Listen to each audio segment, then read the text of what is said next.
Thursday the 23rd of January 2020, I-360, Lower Kings Road, Brighton.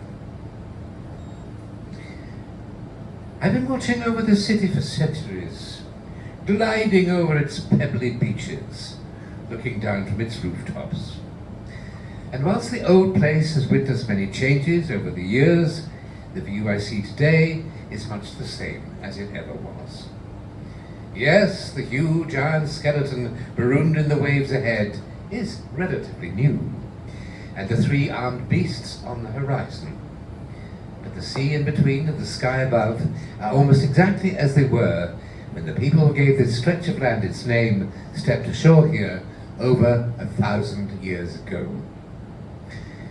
The fearsome warriors about whom the fortune teller, sitting in a wheelchair below where I now perch, is well versed. That's because the tools of his trade are cards, inspired by the magical symbols which were etched into stone by those ancient folk. But whose fortune is he about to tell? Apart from me, the old man is completely alone. Still too early for the hordes of day trippers that are drawn daily to this end of town by the donut-shaped observation tower on my right. Yet if the 7 cards our fortune teller has just laid out are anything to go by, he definitely has someone in mind. Lifting his head, he stares into the distance towards the remaining pier. Is the subject Brighton itself, perhaps? If it is, the blank look with which he greets the first 2 cards, a jester and a farmer, give nothing away. But wait. The third one stops the old man in his tracks. Judging by his scowl, I fear that the picture of a wolf climbing up the side of a dome-topped building does not bode well. Clearly rattled by what he's seen, the next 2 cards he turns in quick succession. First up is a mermaid, and after that, a sword. Whatever their meanings, the sight of them causes our fortune teller to shake his head from side to side. Almost at the end of the row, he takes a deep breath and turns the penultimate card. It is the image of a thorn-covered branch. What little colour the old man had in his wrinkled cheeks drains to the same ashen grey as his moustache and beard. There's now just 1 card left. Yet before he has the chance to turn it over, a gust of wind wraps its icy fingers around the card and throws it whirling dervish-like into the air. But do not think that our wheeled fortune teller is so easily beaten. Quick as a flash, he chases the maverick card until it is within his grasp. Held tightly against the old man's chest, the image is hidden from prying eyes. But the look of horror on his face says it all. And moments later, he's off down the promenade. What fortune has been foretold for the city? We'll have to wait and see.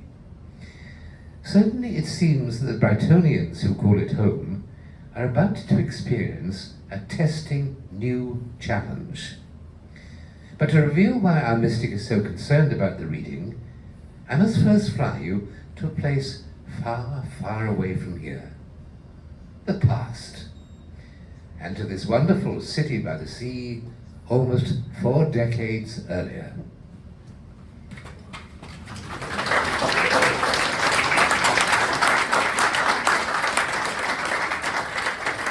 Thank you so much for that, Hugh. Beautiful reading. Are you mic'd? You're mic'd. Well, thank you for having me back, Daren, to do book number 2. We have to stop meeting like this. Why? So can you just tell us a bit about your journey to instalment number 2, Brightonians Under Siege, and the issues of writing a sequel? Did this feel like your difficult second album? Yes and no, in that you never know how much to put in and how much to leave out, because you want to reward people who've read the first novel, but then you don't want to put off people reading this one, having not read the previous one. Although it does have a benefit so tonight 2 people have gone on and also bought the first book at the same time, which I hadn't envisaged. So there's a very strong marketing ploy in doing that I hadn't even thought about.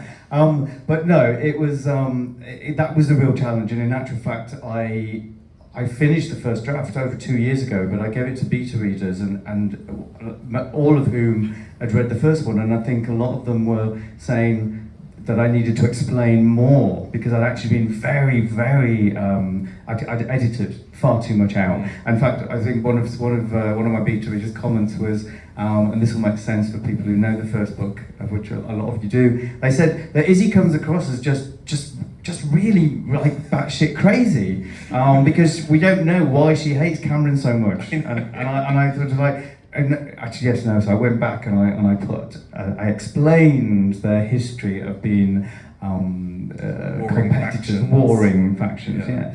Yes. So that was a real challenge. It was a real challenge. I think it stalled me for about 6 months. I mean, I really did have to rewrite quite a lot of it because of that. But in other ways, it was lovely because I knew the characters really well. I'd lived with them for 4 years before I even started this novel, and I knew exactly how snarky Cameron can be and how sort of pretentious Izzy could be. So it was putting on an old shoe. It was, yeah. No, that's lovely.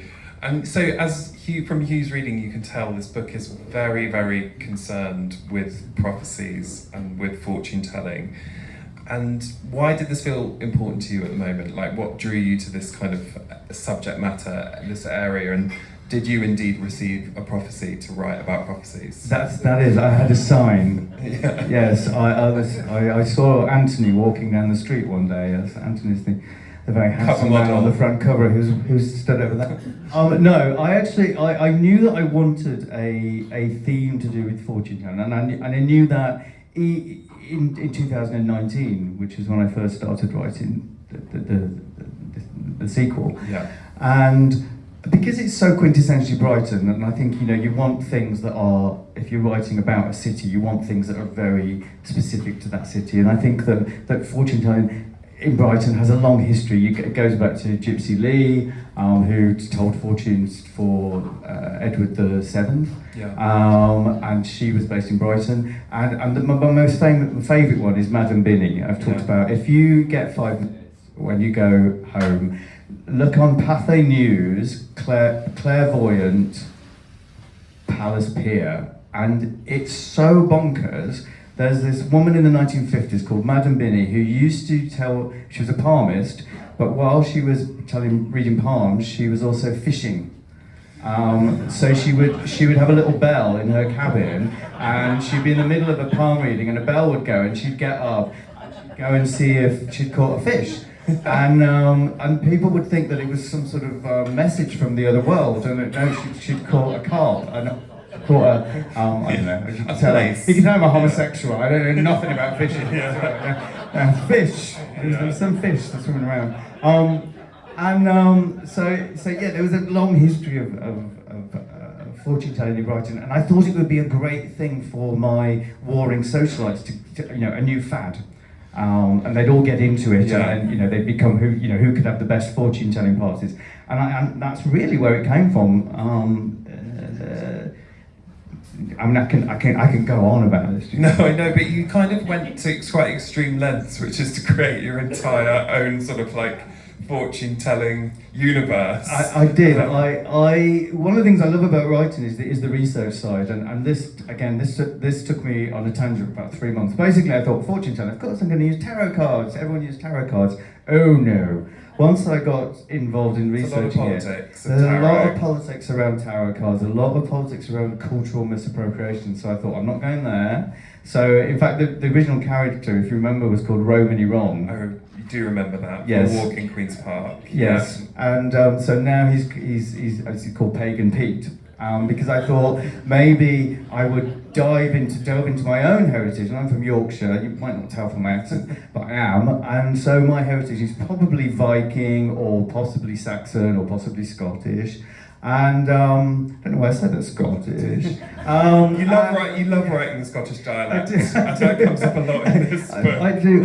Actually, I have two Scots who can sort of, tell me when I'm going a bit over the top. But anyway, so I started looking at Viking, runes and stuff like that. And then I found that a little-known band of fascists called the Nazis had also misappropriated some of the runes. So I was like, I can't go there. So I thought, then I came with the HUGH, which is a Celtic tree alphabet used to predict the future and various things. And to be fair, it's a little bit dull. So I thought, why not just make it up, make something up completely from scratch, which I did. Pure artistic license with the Saracenic sigils. The Saracenic sigils. So those of you, you'll become very familiar with the Saracenic sigils. I won't say any more, but it's sort of Saxon, Viking, made up, whatever. And it's kind of amazing, and you kind of touched on it before, to just see these characters just get so invested in their sort of expertise over this sort of belief system around the Saracenic sigils. So yeah, it's a lovely little creation of yours in this book. Well, yeah, and two of my beta readers, one chap in America, they after they'd finished the book, they emailed me and said, "Oh, it's fascinating, this Saracenic sigils. I couldn't find anything on the internet about it. Have you got any links?" And I was like, "No, I made it up." Mark of some good research there, dear. It's good. Yeah. So, this book is a lockdown book, and before we get overcome with the wafts of banana bread, I think maybe we've got time for another reading from... We have.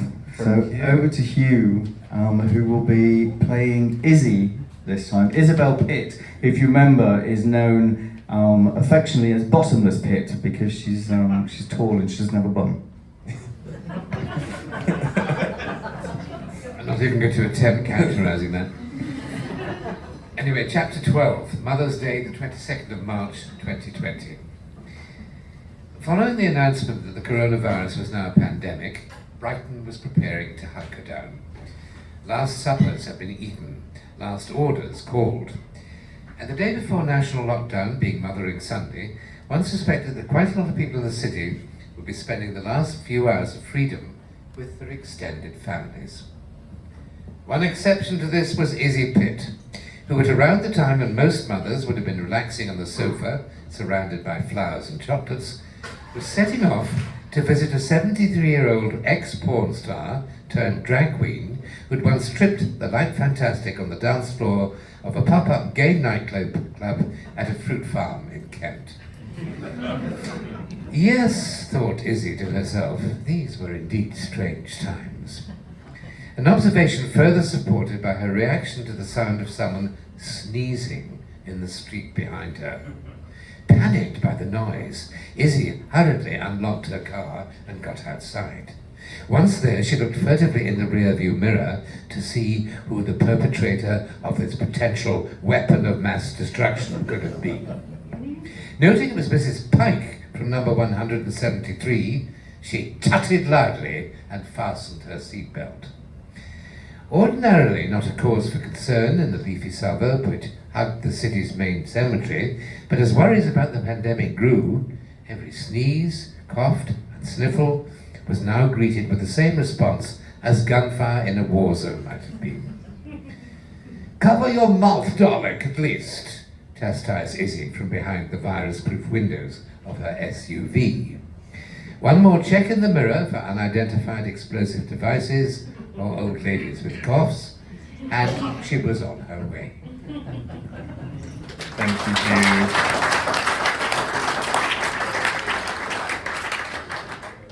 So taking us back to those heady days, did you have concerns about whether it was a little bit too soon to revisit this blighted time? And yeah, it was obviously a very specific, experience in Brighton, being the social place that it is. To answer your first question, is it too soon to revisit lockdown? I don't think it is, because I've done a few interviews with people, and actually human beings have forgotten quite quickly. I think people,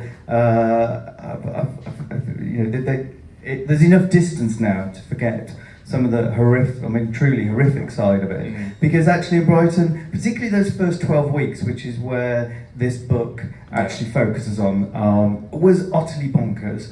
I think at that point there was so little information. We didn't really know who was infected. We didn't know. I mean, in our circle, people who'd become infected. So it was just surreal, wasn't it? It was just crazy. So yeah. Yeah, and I think, so much of the book, of the first book and this book, is about these kind of warring socialites and so-called friends, the kind of frenemies, we think.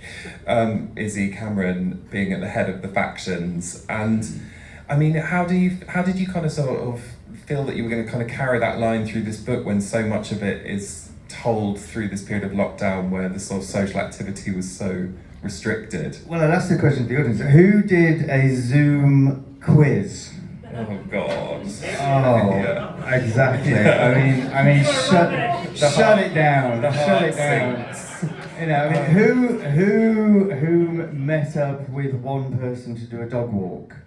Yeah, not that. Who discovered parts of Brighton that they never knew existed? Totally. That's you're right. But the whole premise of my first novel, I used to call it competitive partying, and our Brightonians are suddenly robbed of the dinner parties, of the discos, of the fancy dress do's. They're robbed of all that. So what do? They make a banana loaf and they wander around to people's houses and hand it over on the doorstep. Yeah. Who did that? They also get really into fortune telling as well, as we talked about before.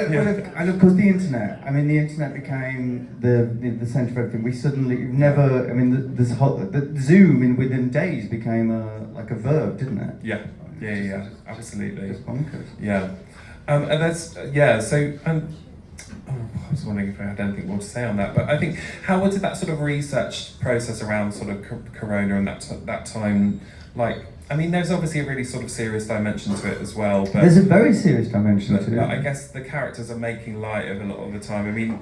Dominic Raab gets a pretty good write-up in this book. Just to give some new spoiler. I think, yeah, it's because... Quiet Taste, certainly.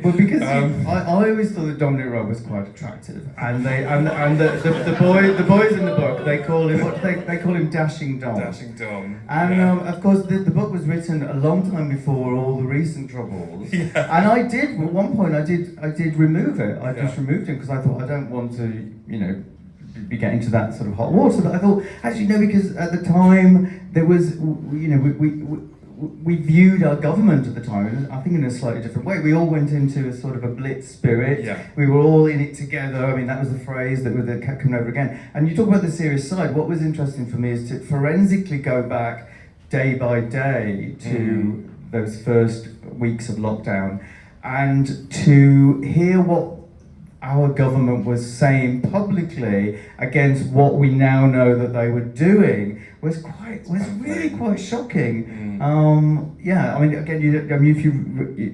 don't make a political point in this, but when you read those chapters where the news reports are saying you are still only allowed to meet one person outside, because that's the bonkers. It changed every day, and you were like, are we allowed to touch? Are we allowed to be with our own family? It was just, they basically let us decide, didn't they? Yeah. And they were just having parties at the time, so all cool. Good times. But you talk about the sort of the bitchiness and stuff. There's one lovely line that I like, which is Izzy makes a comment about Cameron, and she says something like, Cameron, who was a master at social distancing before it became a thing. Yeah. And some of the lovely detail of the... I'm laughing at me own jokes, isn't that terrible? It's fine, but it's your book launch.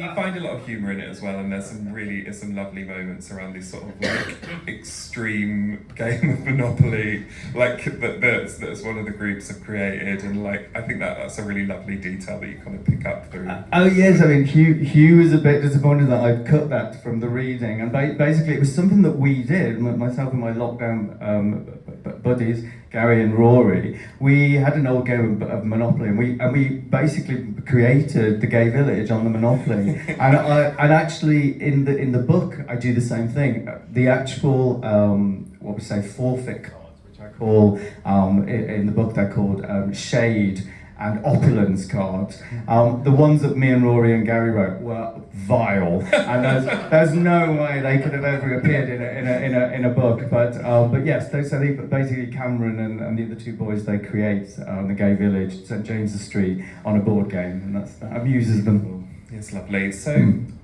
time is marching on. It is. We've got time for another reading. We do before, so she's going to do a final reading of part one, and then if you like to go and buy more drinks, that's great, because the Ledwood Centre obviously need funding, like the Sussex Beacon, and one of the ways that we are raising funds for the Ledwood Centre tonight is by selling alcohol and soft drinks as well. Yeah. Yes. So do drink. So yes, over to Hugh for the next reading.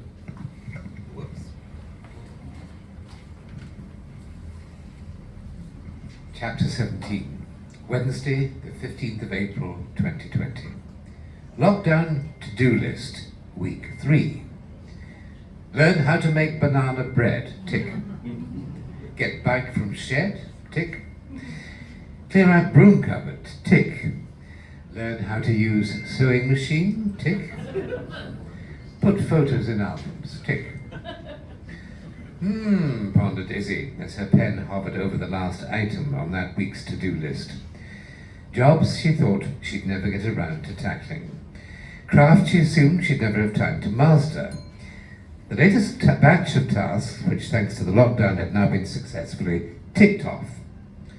Truth be told, the house had never looked more spick and span, the oven really cold, and thanks to her newly acquired sewing skills, the dining room table now boasted a neatly hemmed cover.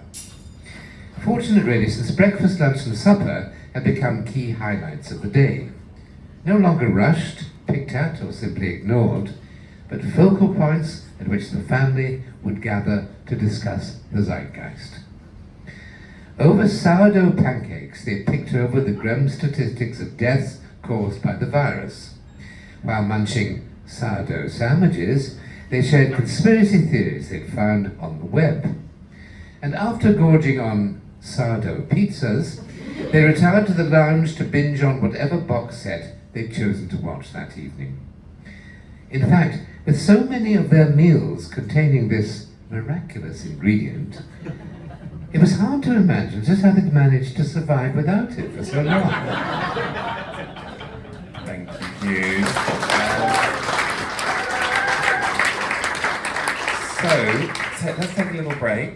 The bar is open. See you shortly.